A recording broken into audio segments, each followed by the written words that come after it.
हर हर महादेव। अध्याय 18 का भाग 6। दिन हो या रात्रि, नारी हो या पुरुष, पूजा करने के लिए उसे भस्म जल सहित ही त्रिपुंड रूप में धारण करना चाहिए। जल मिश्रित भस्म को त्रिपुंड रूप में धारण कर जो व्यक्ति शिव की पूजा करता है उसे सांग शिव की पूजा का फल तुरंत प्राप्त होता है, यह सुनिश्चित है। जो शिव मंत्र के द्वारा भस्म को धारण करता है वह सभी आश्रमों में श्रेष्ठ होता है, उसे शिवाश्रमी कहा जाता है, क्योंकि वह एकमात्र शिव को ही परम श्रेष्ठ मानता है। शिव व्रत में एकमात्र शिव में ही निष्ठा रखने वाले न तो अशौच का दोष लगता है और न तो सूत का। ललाट के अग्रभाग में अपने हाथ से या गुरु के हाथ से श्वेत भस्म या मिट्टी से तिलक लगाना चाहिए, यह शिव भक्त का लक्षण है। जो गुणों का रोध करता है वह गुरु है, यह गुरु शब्द का विग्रह किया गया है। गुणातीत परम शिव राजस आदि स्वीकार गुणों का अवरोध करते हैं, दूर हटाते हैं, इसलिए वे सब गुरु रूप का आश्रय लेकर स्थित हैं। गुरु विश्वासी शिष्यों के तीनों गुणों को पहले दूर करके उन्हें शिव तत्व का बोध कराते हैं, इसलिए गुरु कहलाते हैं। अतः बुद्धिमान शिष्य को उन गुरु के शरीर को गुरुलिंग की समान ही समझना चाहिए। गुरु जी की सेवा शुश्रूषा ही गुरुलिंग की पूजा होती है। शरीर मन और वाणी से की गई गुरु सेवा से शास्त्र ज्ञान प्राप्त होता है। अपनी शक्ति से शक्य या अशक्य जिस बात का भी आदेश गुरु ने दिया हो उसका पालन प्राण और धन लगाकर पवित्रतामय शिष्य का करना चाहिए। इसलिए इस प्रकार अनुशासित रहने वाले को शिष्य कहा जाता है।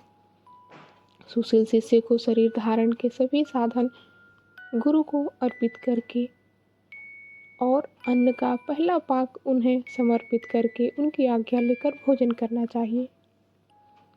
शिष्य को निरंतर गुरु के सानिध्य के कारण पुत्र कहा जाता है। जिह्वा रूप लिंग से मंत्र रूपी शुक्र का कान रूपी योनि में आधान करके जो पुत्र उत्पन्न होता है उसे मंत्र पुत्र कहते हैं। उसे अपने पिता स्वरूप गुरु की सेवा करनी चाहिए।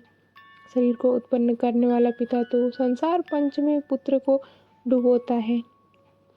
ज्ञान देने वाला गुरु रूप पिता संसार सागर से पार कर देता है। इन दोनों पिताओं के अंतर को जानकर गुरु रूप पिता की अपने कमाए धन से और अपने शरीर से विशेष सेवा पूजा करनी चाहिए। पैर से केसर पर्यंत जो गुरु के शरीर के अंग है उनकी भिन्न भिन्न प्रकार से या स्वयं अर्जित धन के द्वारा उपयोग की सामग्री प्राप्त कर अपने हाथों से पैर दबाकर स्नान अभिषेक आदि कराकर और नववेद भोजन आदि देकर पूजा करनी चाहिए। गुरु की पूजा ही परमात्मा शिव की पूजा है। गुरु के उपयोग से बचा हुआ सारा पदार्थ आत्मा शुद्धि करने वाला होता है। हे द्विजों, गुरु का शेष जल और अन्न आदि से बना हुआ शिवोच्छादित शिव भक्तों और शिष्यों के लिए ग्रह और भोज्य है।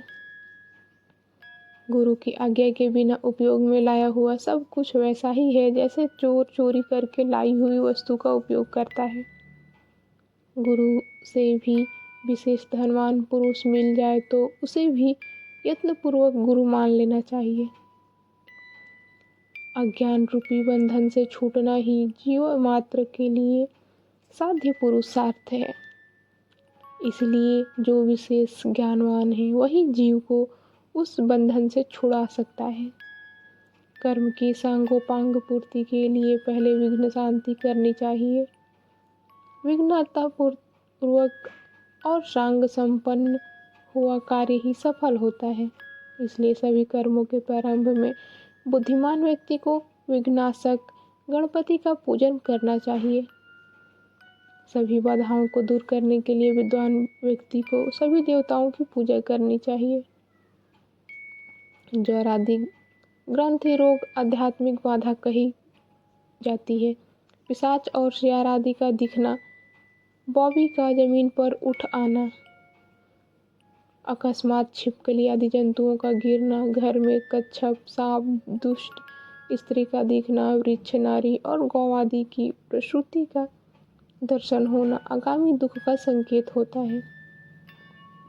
इसलिए यह अवधि भौतिक बाधा मानी जाती है। किसी अपवित्र वस्तु का गिरना, बिजली गिरना, महामारी, जरमारी, हैजा, गोमारी, मसूरी का जन्म नक्षत्र पर ग्रहण, संक्रांति, अपनी राशि में अनेक ग्रहों का योग होना और दुह स्वप्न दर्शन आदि अधिदैविक बाधा कही जाती है। शव, चंडाल और पत्ती का स्पर्श या इनका घर के भीतर आना भावी दुख का सूचक होता है। बुद्धिमान व्यक्ति को चाहिए कि उस दोष की शांति के लिए शांति यज्ञ करे। किसी मंदिर, गौशाला, यज्ञ आदि घर के आंगन में जहाँ 2 हाथ पर जमीन हो, उसे अच्छी तरह साफ करके उस पर एक भार धान रखकर उसे फैला दें। उसके बीच में कमल बनाएं, कोण सहित 8 दिशाओं में भी कमल बना दें। फिर प्रधान कलश में सूत्र बांधकर और गुग्गुल की धूप दिखाकर उसे बीच में दिशाओं में बनाए कमलों पर अन्य 8 कलश स्थापित करें। हर हर महादेव।